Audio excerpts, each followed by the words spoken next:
I see you. Die hard. Trap. We gonna do this one the right way.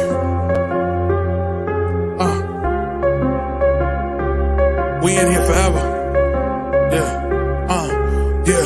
Die hard.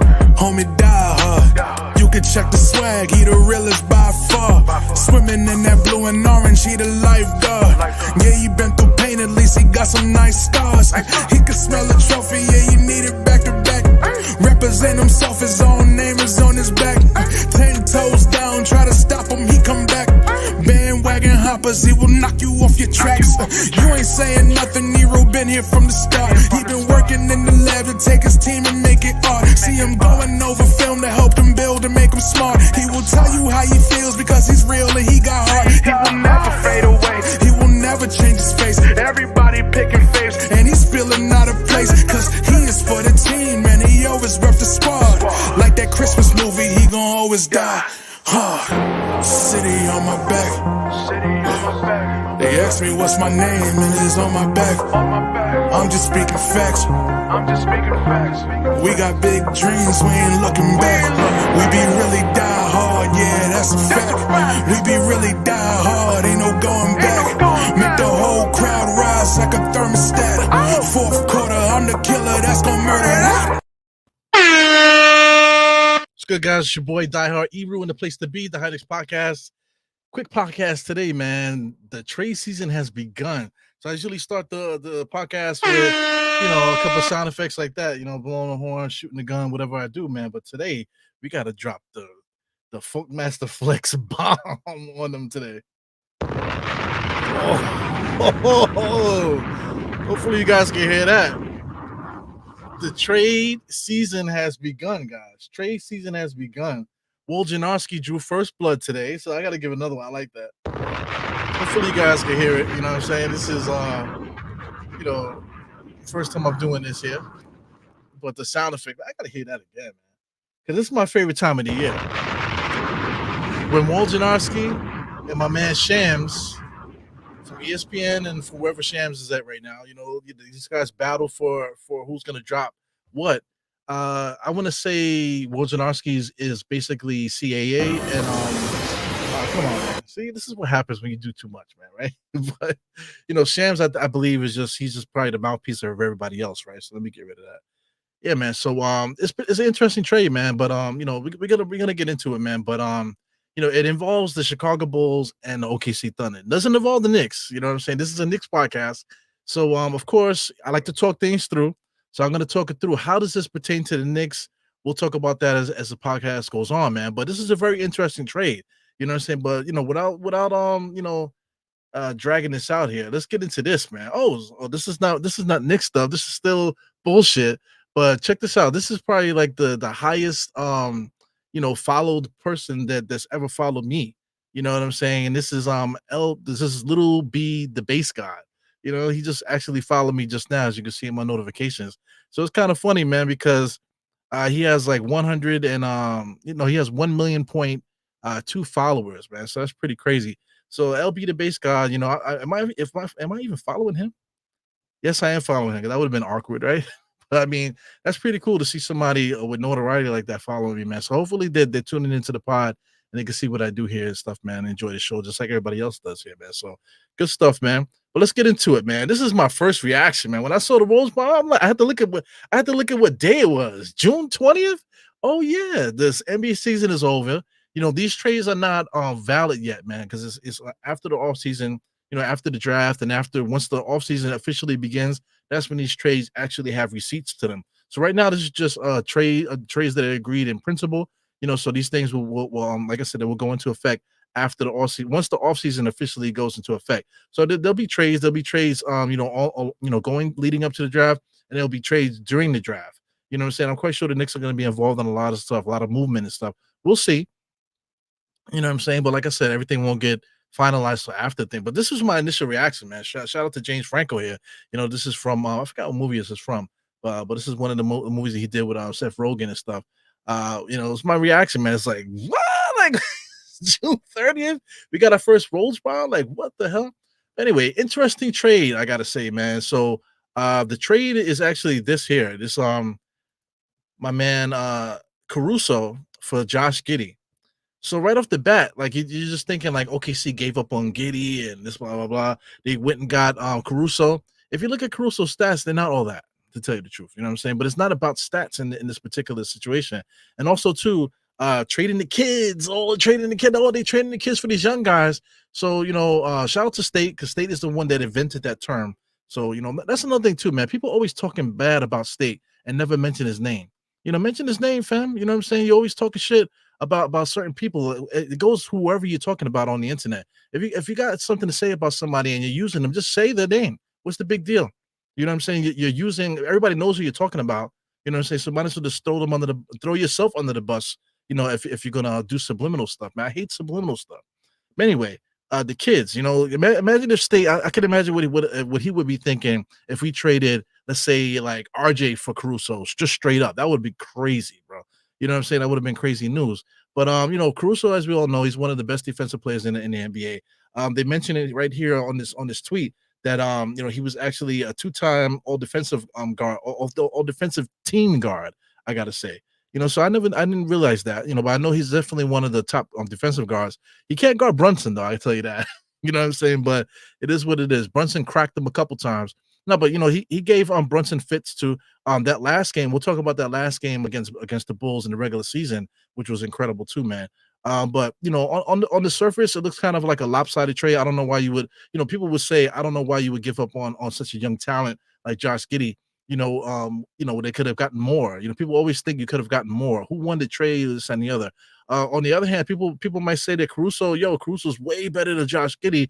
Maybe the Bulls could have gotten more. So there's always going to be somebody on one side always saying the other thing. But like I said, I mentioned Josh Giddey's stats. It's not all that. You know what I'm saying? But he's a solid player. He can hit the three. He can hit the corner three. He actually could score. He could dunk. Like I said, he can shoot the three. He can play defense and all that. So I've always wondered why his stats weren't more than they are. He's also like 6'5". Also, Josh Giddey, so he can actually play legit shooting guard sometimes. Next to if they have a major guard. And surprise, surprise, they have Shai Gilgeous-Alexander over there in OKC. So do they plan on putting him and Caruso together in the backcourt? That would be interesting because it would take the defensive matchup off of Shai and let Caruso guard that person.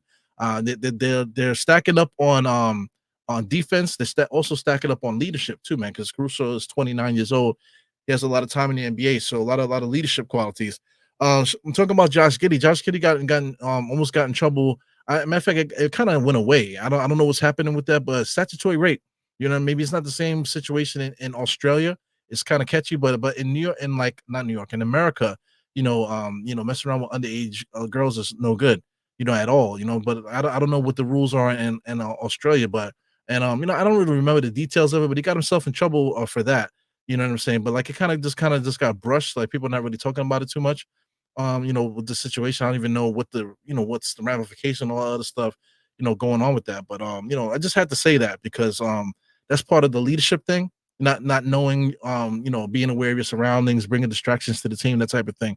You know what I'm saying? So getting rid of Josh Giddey gets rid of that problem and then allows him to go to Chicago, which is a major city, man. It's Chicago, New York, you're talking about LA, maybe Miami. These are some of the major markets and stuff. So them going to a major market might be an issue for them. But that also brings somebody to the table like DeMar DeRozan. Does that mean that he's gone? Does that mean that the other guy is gone, Zach LaVine? Does it mean that Zach LaVine and DeMar DeRozan are definitely gone right now? Or the Chicago Bulls think that adding Josh Giddey to this team is going to make them better somehow? You know what I'm saying? So I don't know, man. The Chicago Bulls, they need to figure things out. And that's the reason why I'm bringing these guys up. The Knicks need to figure out what is their move, you know what I'm saying? And it's kind of hard because our teams we was met with a bunch of injuries, so it's not like we finished the season 100% and now we're trying to figure out what we're missing. We're missing Julius, man. We definitely miss Julius. We definitely miss OG. So if Julius and OG at least played like half of their games in the playoffs, we probably would have advanced. You know what I'm saying? If they would have played at least half, but if they was relatively healthy compared to the other teams in that were in the playoffs, I think the Knicks would have made it to the finals and possibly made it to the final, or at least the Eastern Conference Finals, and battled it out with Boston. Probably I think we would have took them to 7 games at least. They wouldn't have swept us. I know that if we were fully healthy. So that's crying over spilled milk. But just from the thought process coming from a Knicks fan here, it's like what do you think that you need going forward? To improve your team. Like you just finished having a great playoff run. So what exactly do you need? So like I said, I mentioned Shea Gilgeous-Alexander. This is their team really here. They're very top heavy as far as the minutes with their top four guys. So you got Chuck Holgram, excuse me, with 34 minutes. Dort also had 35 minutes. Jalen Williams 37, and Shea Gilgeous had 39 minutes per game. So this is the playoffs. I gotta say that. So I'm not mentioning the regular season because they have a lot of players that went through OKC this year. So I'm just gonna go by what they had in the playoffs. So there's a lot of major minutes there for the top four guys. As far as everybody else, you got Casey Wallace. You got Giddy also played with 18 minutes. Isaiah Joe is also pretty good. Aaron Wiggins is pretty good. Jalen Williams. So they basically had like a committee of guys. They got guys like Gordon Hayward and all this other stuff. So that they'll figure out who fits their team that way, building. But these are the guys they went with, man. So getting rid of Josh Giddey, now you insert a Caruso in this thing here. Now you just added like another defender. Isaiah Joe, he's shorter than Caruso, but he can shoot the three. Isaiah Joe, you got Aaron Wiggins there. There's a couple young guys there, 25. Jalen Williams is pretty good too. So it's going to be interesting to see how Caruso fits, and what exactly OKC does going forward. Because I don't think they necessarily needed a Caruso, to tell you the truth. Maybe they did need to trade Josh Giddey, but I'm not really sure if getting a guard was the right way to go. I feel like Chet Holmgren might need some help down low. They got Jalen Williams, who's basically like a swingman, small forward kind of shooting guard. I don't know if they had him playing power forward. They had him playing power forward, I guess, right?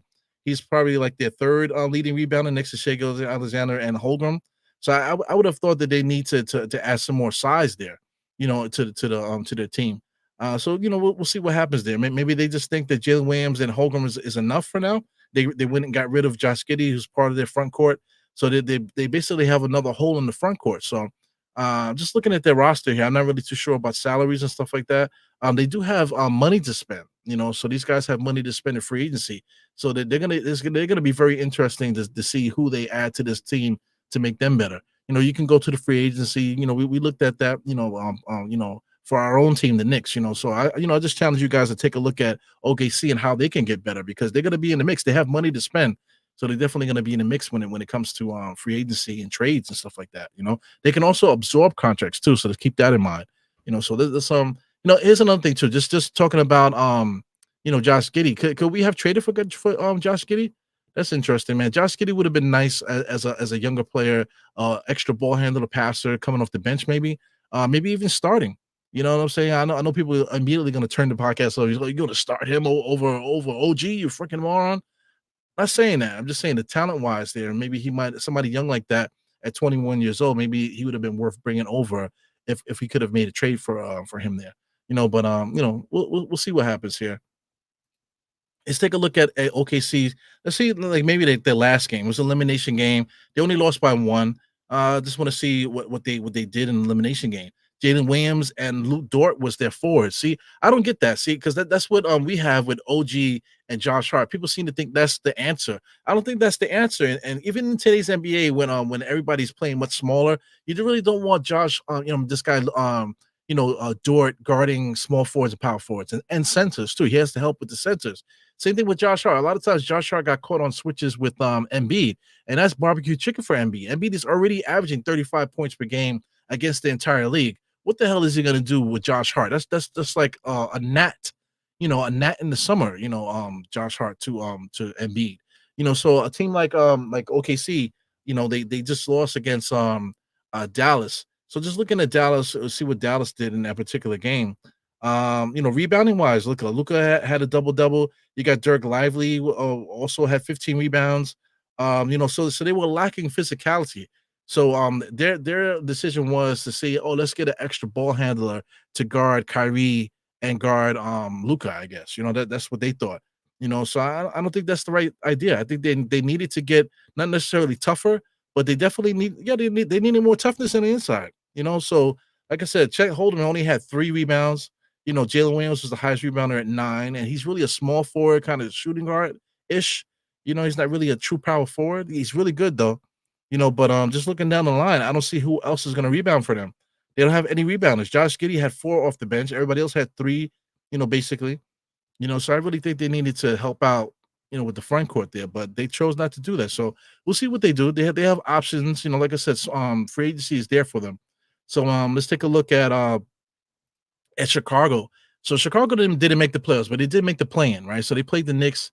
They played the Knicks to the wire. It was like a double overtime game. I got a chance to watch that at I think it was the Bronx Ale House, up this Wakefield in the Bronx, I believe. Nick Nader had a Knicks event there. It was dope. Got to meet a lot of people that I know from Knicks Twitter and stuff. So I thought that was interesting, man. Hanging out with Knicks fans. So I always love to do that. But taking a look at them, man, just looking at the score, just what they did for the year. You got DeRozan with 24 points per game. Old man DeRozan at 34 years old, still averaging 24 points per game. That's crazy. Up and coming player Kobe White went up to 19. Zach LaVine was hurt most of the year. He only played 23 games. He's only 28, but he's probably going to be out of here. We'll see though. I don't know what Chicago got in their mind. They went and extended Vucevic, and he's 33 years old, so they're bugging. So they might think they if they resign DeRozan. And maybe they might trade Zach LaVine. I don't know what they're gonna do. Maybe DeRozan is gonna be stay there in the backcourt with Kobe White, and they're gonna have Josh Giddey as the extra passer, being a small forward to replace Zach LaVine in the lineup. Maybe that's what they're thinking with Vucevic. And I don't know what they're gonna do. Patrick Williams, I don't think is ready for prime time. They got guys like Javonte Green playing power forward, and he's like 6'3". So they're gonna have to figure it out too, trade wise or whatever. I really think that the Chicago Bulls need to stop fooling around and get rid of all these old guys. Like the DeRozan, they should get rid of DeRozan. They should get rid of Vucevic, and they should get rid of Zach LaVine. Get rid of these guys and build a team around Kobe White, because Kobe White showed you, especially against the Knicks, man. He played excellent against the Knicks. Definitely got to tip my hat to Kobe White. Did an excellent job against the Knicks, man. Just never gave up. He's very erratic a little bit, but it was some points, man, they looked like he was unguardable. At some points of that playoff the last game of the season, I should say. So that was pretty dope. So other than that, I just don't understand what they're doing here. They definitely need to get some help on the inside as far as toughness. They need some toughness on the inside. Patrick Williams is not it. So I mean, for Caruso, I would think that OKC probably should have went for Patrick Williams or some of those guys, but they went for Alex Caruso, which is the leadership. So because they're in a playoff run, so that makes sense for them there. So just interesting, just looking at the Bulls thing. So I mean, so DeRozan and this guy Zach LaVine, in my opinion, they got to be available. Trading for Josh Giddey, I don't know how he fits with what they're trying to do. Same thing with Vucevic. Like I said, 33, 34, man. It's kind of too much. I don't know what they're doing. So let's move on to what the Bulls did. I was referencing the last game, so it was only a one overtime game against the Bulls here with the Knicks. So against the Knicks, DeRozan still can get 30, 44 minutes, man. Javonte Green, 8 rebounds. Like I said, this Javonte Green guy is legit like a shrimp, man. How he's 30 years old. He's born on my birthday, July 23rd. Shout out to him. But how tall is he exactly, man? They don't have it listed here. But it's not even. There it goes. Where it is. 6'5". 6'5". Only like is he even? How heavy is he? Pause. I don't see his weight there, but like I said, all this is not important. But he's a little guy. He's not a guy that has a lot of size and weight to him, man. But he basically was playing power forward for them. Started with DeRozan at the small forward. That's today's NBA. I don't like it, man. This guy Vucevic had 29 points, 11 rebounds. Kobe White had 26, 4 and 2. Caruso played well. He had 15 assists. 8 assists, 15 points, 5 rebounds. Filled up the stat sheet. But even though they did all that, they still didn't beat the Knicks that day. What a great game that was. I'm gonna take a peek at what the Knicks had that day. OG had 11. He had a couple key baskets, I remember. Josh Hart with a double-double. You got Isaiah Hartenstein with 13 and 8. You got DiVincenzo with 25 and Brunson with another 40 burger. Also, Bogey had 13. So just taking a peek at what we could do. How could this team get better? If you're looking at this Knicks roster, I would think having reducing Josh Hart and OG's minutes is important. But how do we do that? And like we would like to add like an all-star. that all-star player is Julius Randle. Throw Julius Randle in the mix here, and now you give OG and Josh Hart that rest that we need them to have because OG's injury prone, and then Josh Hart is basically risking his life every night, trying to play 48 minutes to just to help us win games. It's crazy. Also, Hartenstein too. I would like to see Julius Randle play some center this year because the Josh Hart and OG lineup does work. So it would be nice to see how that looks with Julius, man. So just adding to that there, and just Bogey coming off the bench. We need 3-point shooting. We need scoring, so that helps out the roster. Add Mitchell Robinson for defensive purpose. Miles McBride can also play defense and do a little bit of things too. So I mean, this is pretty much a complete team. I think adding a Julius to a healthy team like this takes the Knicks to the next level. I really don't know what to say outside of that, man. It's kind of like beating a dead a dead horse at this point here, But just bringing it back to the Bulls, them adding Josh Giddy, I really just don't understand what they're gonna do here. I don't understand what they're trying to do. So I mean, they're definitely gonna have to make trades, man. So that's not my team, thank God. But we can keep moving on that, man. So back to the Knicks, man. The last game of the season. Let's talk about the last game of the playoffs, right? Last game of the playoffs. This is the roster that we put out there, man. Let's take a look at what the Knicks had. This is a quick look. This is Google scoreboard. So we got Josh Hart with 37 minutes on a strained abdominal muscle, 10 points, 8 rebounds, 5 assists.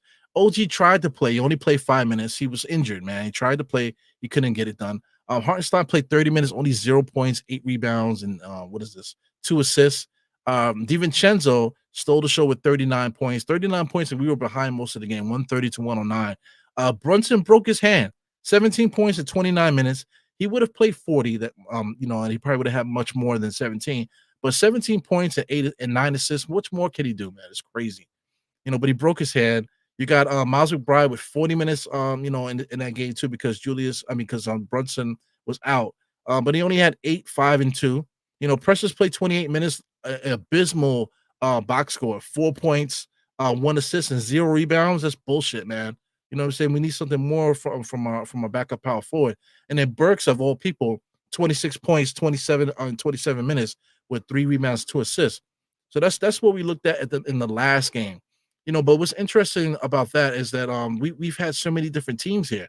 Let's take a look at right after the trade deadline. So let's get into the January. The January month was incredible. So I want to see one of the best games that we had against the Nuggets when we cracked the Nuggets, right? Let's take a look at who played in that game there. We cracked the Nuggets by like almost 40. 38 points, whatever that says there. We beat them by a lot. So I mean, Julius only had 17. You got OG had a big game with 26. You got Jericho Sims played, for Christ's sake. You know what I'm saying? Because Hartenstein, I believe he was hurt during that time. But the Knicks were playing so good that Jericho Sims played 25 minutes, gave us 8 rebounds, only 2 points, and we were still able to beat Denver by 40 almost, man. Brunson had 21 with less minutes, only 27 minutes there. DiVincenzo had 16. Coming off the bench, you got Precious was actually playing good for us at that moment. 10 rebounds. This is a regular season game, though. We still had Grimes on the squad. He had 19, and McBride had 13. So this is the squad that we had in January. Pretty incredible. You could take Grimes stats out and put Bogey there because Bogey is capable of getting 19 every night. Grimes was not. Grimes is Detroit's problem right now. But this is our squad here in January when we were basically almost unbeatable during that month, man. So that's the squad that we had, man. How different is that from the squad that we started the year with, man? So I mean, there's a point to this here. So let's get to. Let me see. Where's there a good game I could get to? Let's take a look at the Clippers. No, not the Clippers. What's a good game that we won? I want to see that we won. Let's just go to the Clippers. I think the Clippers were they weren't really playing that well in the beginning of the year, but just something to look at here. Paul George did play, Kawhi did play, Harden did play, Russell Westbrook did play, so they did have a full roster that played. But at that time, the Clippers weren't really playing that well, man. So the Knicks took advantage of them. But in that game, we had Julius Randle with 27, RJ Barrett with 26. Mitch Robinson was the starting center, during that time there. Brunson only has 7 points, man. 7 points, 6 assists. You got Grimes with basically a waste of time, 3 points, 1 rebound, no assists in 21 minutes. Josh Hart off the bench, basically doing what he does, 10 points, 7 assists, 3 rebounds. Quickly was what came off the bench also with 7, 5 assists. DiVincenzo showing what he can do early on in the season with 12 points in 16 minutes there. Hartenstein 13 minutes, 6 points, 3 rebounds. So I mean, we had a decent squad in the beginning of the year too, but a much more inconsistent squad. Probably a squad that didn't have the leadership capabilities that they do have now. You know what I'm saying? So just showing that what could happen throughout the course of a season, or just what could happen throughout the course of an off season. Because we got rid of our starting small forward, our 6-man guy, in quickly, and we ended up with a whole different roster. OG came to the team. Bogdanovich came to the team. Quentin Grimes was our starting shooting guard to start the year. You know what I'm saying? And DiVincenzo basically annihilated that, averaging close to 18 points per game for DiVincenzo for the year. I believe he averaged 18 points per game as a starter, if I'm not mistaken.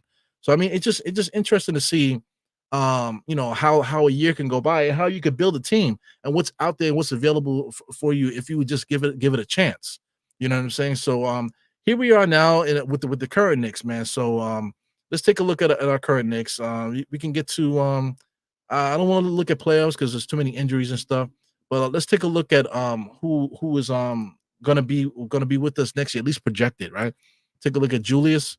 Take a look at Jalen Brunson. We got OG, Josh Hart, DiVincenzo. You got Hartenstein, more than likely. Mitchell Robinson's not traded yet. You got Precious. We didn't figure him out yet. We got Miles McBride. Bogey's still here. Alec Burks, he's an outlier, but he probably won't be back with the team. But so I'll just leave him off. But these are the guys that are basically under contract here for the Knicks here. Given Isaiah Hartenstein and OG, just assuming that they resign. So I'm just going to show those roles here. So we got 1, 2, 3, 4, 5, 6, 7, 8, 9, 10 players here. 10-man rotation. Tom Thibodeau is not going to run a 10-man rotation. But if the Knicks want to try to stay healthy and fight through the season and make it to the playoffs without all these injuries and stuff like that, the Tom Thibodeau is going to have to consider playing guys much more minutes, from off the bench and stuff. But it does help if Julius Randle is starting along with OG, then Josh Hart is coming off the bench. So now you could actually rest your guys because now you could trust Josh Hart when he comes in. You know what I'm saying? So then you could sit OG sometimes, you could sit Julius sometimes.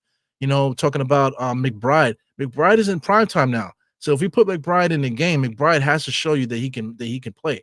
You know what I'm saying? So he's gonna have to take some more minutes and help Brunson and help DiVincenzo get some rest because these guys cannot be playing over 40 minutes a night when we're trying to win games. When we have McBride, McBride is good, decent player. Same thing with Bogey. Bogey off the bench there only played 19 minutes off the bench. Those minutes got to go up also. You know what I'm saying? So maybe Bogey could get some minutes in power forward and small forward. Josh Hart could get some minutes in the forwards and also the guards also. You know what I'm saying? Precious Achiuwa is a guy that we have there.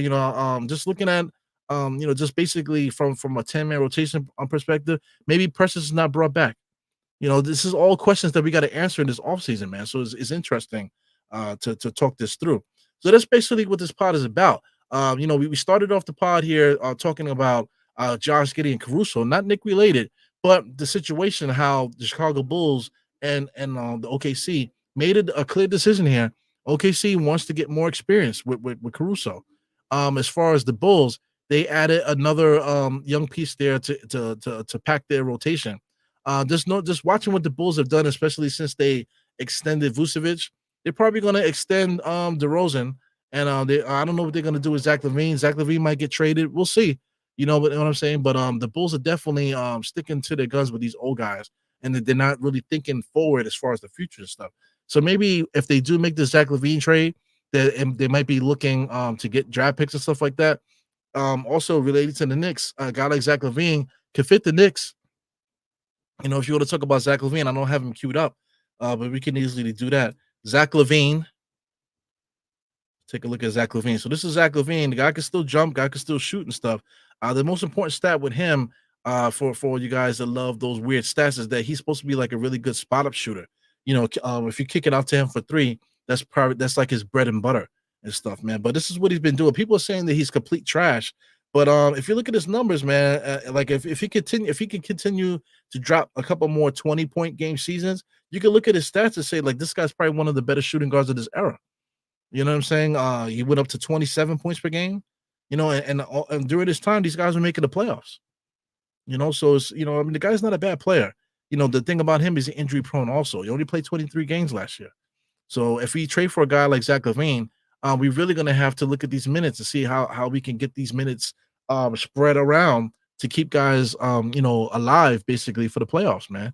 So it's interesting, man. How could we trade for a Zach LaVine? Maybe the Bulls want to bring some toughness there. We got Mitchell Robinson. Maybe they want to get shooting to come off the bench. Maybe a mentorship for Giddy. Maybe they might decide they want to trade for Bogey. So Bogey could go to the Bulls along with Mitchell Robinson or whatever, and then we can get Zach LaVine here. Zach LaVine, if I'm not mistaken, makes about 40 something million dollars. So I'm saying this is off the top of my fucking head, man. So I mean, like I said, just like I can click stuff, I can click this trade machine here. If you guys want to do that. So the trade machine is kind of warped a little bit because the offseason hasn't officially started. So if we're gonna be making trades and stuff, it's gonna be definitely hard to do. So it says offseason now updated for so the is updated for the offseason. So let's see what it is here. So let's take a look at what did I say? The Bulls? Let's take a look at the Bulls real quick before we get up out of here. So these are the two rosters here. So let's say Zach LaVine to the Knicks, right? So right off the bat, you got $43 million coming to the Knicks. That's a lot. So I know that's a lot. With 3 more years left, man, that is a big commitment for a guy that can't stay healthy. For shits and giggles, Knicks are trying to get better, right? Let's scroll that down. Let's take a look at what we could trade. We definitely don't want to trade anybody good, right? I know everybody says that. Mitchell Robinson, I think he needs to go, man. You guys know me. You watch this channel. I just can't stand that dude, man. I just think that he's not a good basketball player. But I don't want to keep shitting on him because I mean he can contribute, but not for the minutes that people want him to play. It's like crazy to me. So anyway, let's throw Bogey in the mix there. So now we're about $10 million off. So I mean, you gotta look at the roster. Who else could we throw in there? Possibly a Precious Achirwa sign and trade over there. Maybe send Miles McBride over there to the Bulls. That would be interesting. So let's do that. Let's send Miles McBride over to the Bulls just for shit and giggles. For salary cap purposes. So now it's closer, 43 to 38. So I'm not sure if it's going to work here, but let's take a look. Where is the trade button? Where is it? Where is it? For those that use this app here, where the fuck is this damn thing? Got it. Am I bugging? Oh, try trade. Lord have mercy. So anyway, it says it's a success. So we could trade Zach LaVine for Bogey, Mitchell Robinson, and Miles McBride. If we're gonna do that, you know what I'm saying? The Bulls are probably gonna want draft picks. Absolutely not. Not with a deal like this. We don't trade draft picks, for like this. But if they was to throw another player in there, like another young player in there, I would take Patrick Williams. Patrick Williams can come off the bench for us, and we'll see what he can do. Then maybe I would throw a first round draft pick, maybe. You know what I'm saying? But that's asking too much. I think a trade like this without draft picks is fine. You know what I'm saying? So take a look at this. Zach LaVine for Bogey, Mitchell Robinson, and Miles McBride. And then we get Zach LaVine thrown into the mix there. Zach LaVine, you got to start him, right? Start him next to Brunson. You got DiVincenzo coming off the bench. That's the same situation that people want to see with Devin Booker and Donovan Mitchell. But this is basically the trade. I don't want to trade Julius for Devin Booker.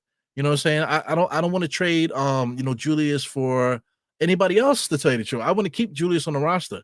So if we're gonna make a trade, this is the guys we're gonna trade for. So will Cleveland take this deal for Donovan Mitchell if we throw draft picks in there? Would Devin Booker come to the Knicks here if the Knicks send Phoenix this with draft picks? You know what I'm saying? So I don't think so. I really don't think so. So I mean, a guy like Zach LaVine, somebody we could take a chance on, for the Knicks. Throw these guys into the mix. No draft picks for me. No draft picks. Just let it play out like this, and that could work, man. At least for me. You know what I'm saying? To make the roster better. As far as replacing a Mitchell Robinson, as far as replacing a Miles McBride, there are players out there. We're talking about minimum level exemption players, and we talked about this on this channel, and before already. As far as free agents that we could pluck out the sky to fill in these spots here: backup small forward, backup center, backup quote unquote I guess combo guard, because Miles McBride is not a point guard. You know what I'm saying? So we could find talent similar to these guys for mid-level exemptions and that type of thing. You know what I'm saying? So there's something to think about here. But let me take a look at the chat real quick. Not too many people talking in the chat. But I see people popping up as I go along here. So please check out the replay. This is a live podcast. I ran through a lot here, just talking about the this Caruso and Josh Giddy trade and how it relates to the Knicks. Like I said, I went through it just now, so please replay this and check it out from the beginning. But take a look at this trade here. I want to take a look at the comments here before we get out of here. Daniel Berry Sports, first one here today, man. Shout out to you. Mike Morgan in the place. What's up, man?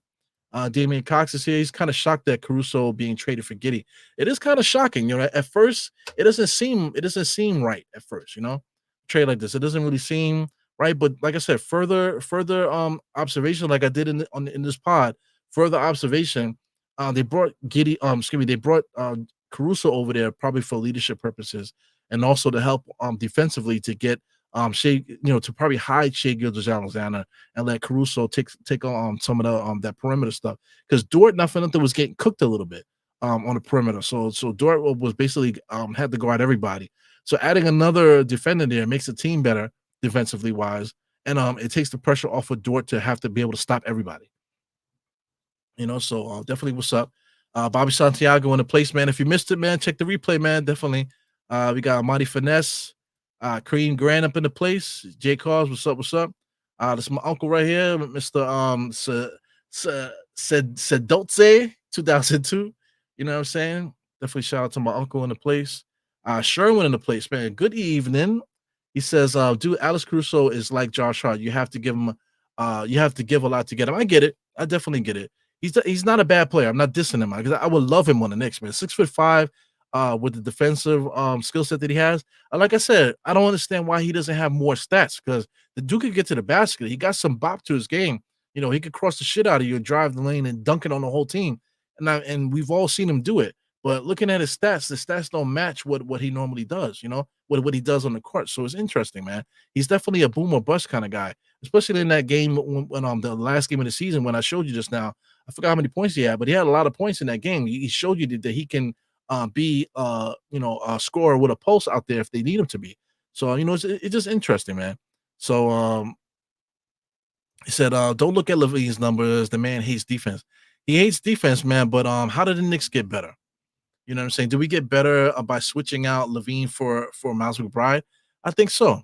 But LaVine will have to be healthy, because now we're worrying about defense so much. We have a good defensive team. We got Tom Thibodeau. Tom Thibodeau will take care of that. But as far as scoring on other teams, we go through droughts, 7-minute droughts. I think there's been a time this year when we went through almost a whole quarter without almost scoring. You know what I'm saying? So we definitely, our weakness is adding more talent to this roster as far as firepower is concerned. So Zach LaVine can get you 27 points per game. He's done it before. Just dumb it down. He can get you 18 points per game on a loaded team like the Knicks. You know what I'm saying? So we definitely need another person that can get you a bucket.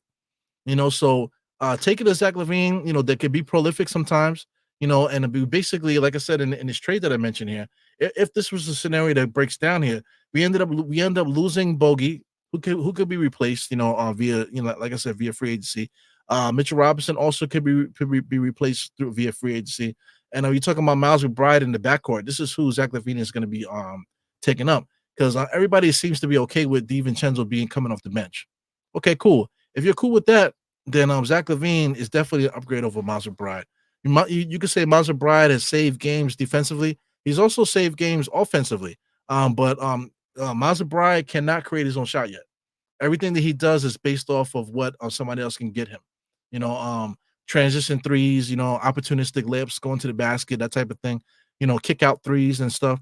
So Zach LaVine is really excellent at that. Plus, he can create his own shot and actually can carry the team sometimes. So something to think about there with that. You said, I don't like Mitchell Robinson. He's still one of the top 6 centers in the NBA. We're not trading Mitch. I don't know about that, man. Top 6 centers in the NBA. Number one with Mitchell Robinson, I think he shot 30-something% from the free throw, man. Come on. He's a liability. We can't have him out there if he can't shoot, man. He's not even trying to shoot.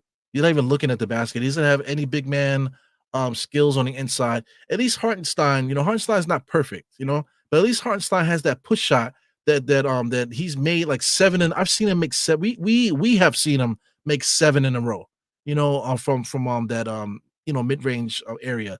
Also, Hartenstein could get to the basket, turn around, drop step, and lay the ball up. Mitchell Robinson absolutely cannot do that. And then Mitchell Robinson could do that basic, just turn around, drop step, hook shot, turn around, just turn around and make a layup type of thing. If he could just basically do that, then his worth would be so much more. But 33% from the free throw line is just pure ridiculous.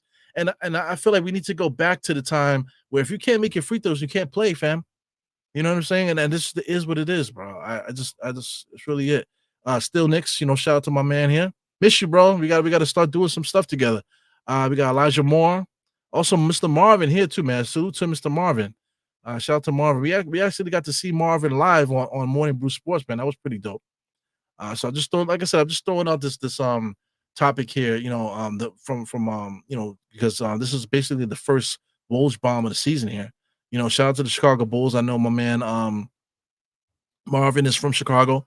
Definitely knows a lot about what's going on over there. So shout out to Marvin. I'm gonna open up the chat and just open up the channel to you guys soon. Right now I'm just trying to get some stuff out.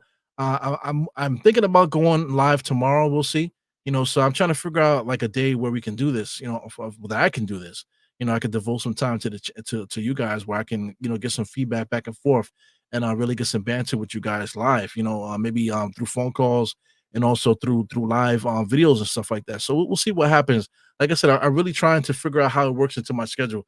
We're in the summertime now, man. So I kind of want to hit the bars, man. So I got for nothing. I got a beer right here. Got a Michelob Ultra here. Waiting on the side here that I'm gonna drink in a second once I finish the pod, man. So I still want to hang out. Still want to do other things too, man. Summertime is here, so it's gonna be definitely hard to find a day like that. But I'll try to be consistent with it and at least have a day where we can kick it online and stuff and talk some Knicks. -2 Trill, what up? But I ain't trained. I just don't understand. Like what is the like? Somebody would have to convince me why Mitchell Robinson why he's untradeable. People like they get not for nothing. People get really upset when I mention that I don't like Mitchell Robinson. And then they go and say, oh, he's a top 6 center in the league, and then he said he plays such great defense. I just but I just don't like the way that they say it. They say it as if they're talking about Anthony Mason or if they're talking about Patrick Ewing in his prime. We're not talking about that. We're talking about just like a guy that you could find around the league. You could find a Mitchell Robinson. There's a bunch of Mitchell Robinsons in the draft this year. You know what I'm saying? So I just don't understand, man. Sadatsi, man. My bad, Unc. So we got Sherwin. He says we need a 6'6" taller. We need a shooting guard who's 6'6" and taller and can defend. I mean, if we could find that guy, I don't know why NBA team would give up a player like that. It's like for an NBA player that can score and can lock down on defense too. Where are you finding that guy? Where is that perfect player that's available that we're gonna be able to trade for Bogey? Bogey and draft picks, because that's the only thing that people want to trade. They just say, oh, just throw Bogey and give him 7 draft picks. That's not how it works, fam. You're not going to get the greatest player in the NBA, which is a good defender and a good scorer, and you're not going to get it for Bogey and 7 draft picks, man. It's not. I mean, it's not going to happen. It's not going to happen. I don't know, man. So this is a good point here. We're still waiting for Mitchell Robinson to have a breakout season. Mitchell Robinson, like, how many years has he been in the NBA, man? He's been playing since he was 19. I believe he's like 26 now. Come on, what's the math on that? When the hell is he going to start playing well? Slow it down here.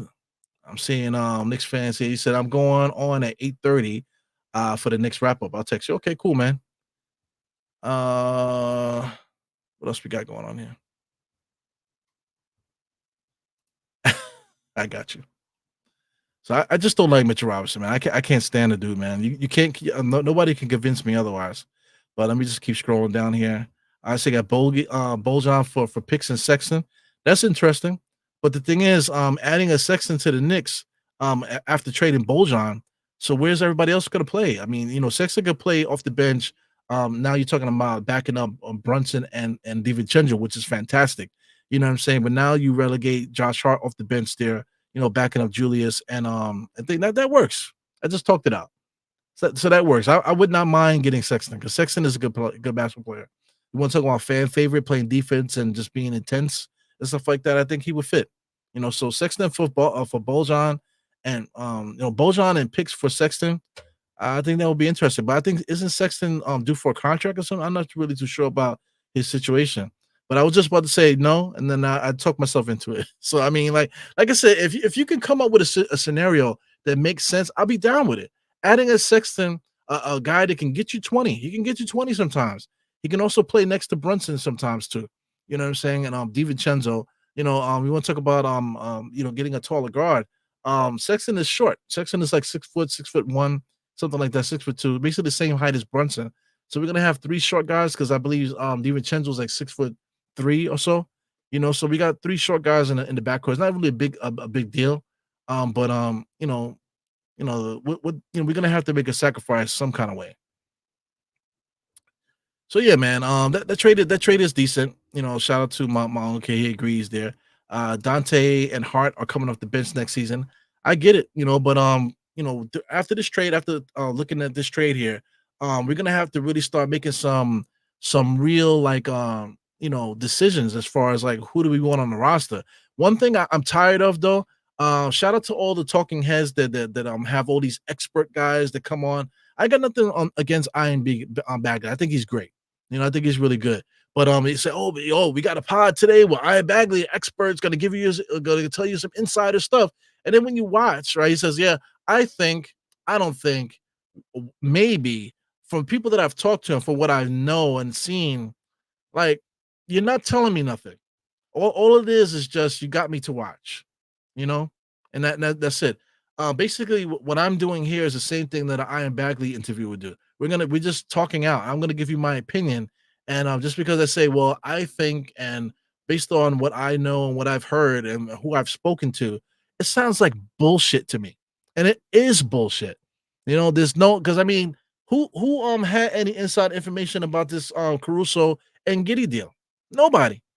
But here's the trade. Now let's talk about it, right? So I mean, I don't know. We just gonna have to wait and see. I think the same thing, just like nobody knew that we were trading Grimes, to Detroit. Nobody knew that the Knicks were gonna trade 2 of our best young players for OG and Precious. Nobody knew that. That wasn't reported.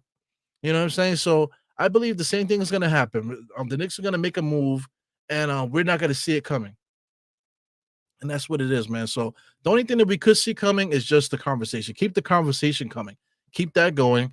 For those that watch the pod or whatever, if you want to get into more comments, please hit the comments in on YouTube, because I definitely watch those there. I always forget to do this, man. But please subscribe and please hit the thumbs up if you're new to the channel. For those that are fans of the show and always watching and stuff like that, make sure you hit the thumbs up on the way out. Please share this with your friends and stuff like that. Share this on your social media if you enjoy it. You know what I'm saying? We try to grow this channel. As you can see here, let me make this bigger here. You still got Brunson here to the left of me. I'm going to be giving away one of these eventually. But we definitely need the viewership to go back up to where it used to be, and then we can do some giveaways and stuff like that. I got plenty of things that I've accumulated here that I would love to give away to you guys. You know what I'm saying? But if I want to just give it away to the same people that's always here, you know what I'm saying? I could just invite you guys to a bar. We can hang out on some regular shit, and I could just give it to you. You know what I'm saying? But that's not really fun for the whole crew and stuff. So let's see if we can get the numbers up, and we can have a real giveaway, and make it interesting for everybody, man. So let me see. I see still Knicks here just threw something at it. He said one of these guys, Kelly Oubre, Derek Jones, or Herb Jones, plus a real backup point guard. I'm with it. I'm with it. Like I say, you just gotta make it make sense. If you can make it make sense to me, then I'm with it. But if we're gonna do a trade or something like that, and like let's say like just adding a shooting guard, but getting rid of Julius and adding like a shooting guard, like that doesn't make no sense to me. It doesn't make sense. You have to make it see if it can make sense for me. Like I'm not a fan of OG and Josh Hart with a re-signed Hartenstein and Brunson and say like a Booker. I'm not a fan of that. Because now you're talking about trading Julius away. So my thing is, why would Phoenix do that? Phoenix might do that. You never know. But why would they do that? Why would they trade Devin Booker for Julius Randle after he just came off a broken shoulder? It's just weird to me. It's, all those things are really weird. Even the Cleveland Cavaliers. Why would the Cleveland Cavaliers trade with the Knicks? What do the Knicks have to give this value that you can give for you know um Donovan Mitchell? Are we gonna trade DiVincenzo over there? What are we doing here? For Cleveland, if anything, they're probably gonna be looking to trade some of their guys to add to Donovan Mitchell, not to trade Donovan Mitchell away. So I don't know. The offseason will play out and then we'll get all our answers as time goes on, man. But shout out to Shot Powers in the place. Shout out to Vinny Vegas. Good to see Vinny Vegas, man. I haven't seen some of these names in a minute. He really said that's big facts about not knowing what's coming. Yeah, but like nobody knows nothing. But every time you look around, somebody got a podcast. Hey, I got this guy from ESPN that likes to write fantasy novels. That you got to pay $1 for $1 a month to read a fantasy novel. You know what I'm saying? Like nobody knows what the fuck they're talking about. But these guys are insiders. You know what I'm saying? They're not in there.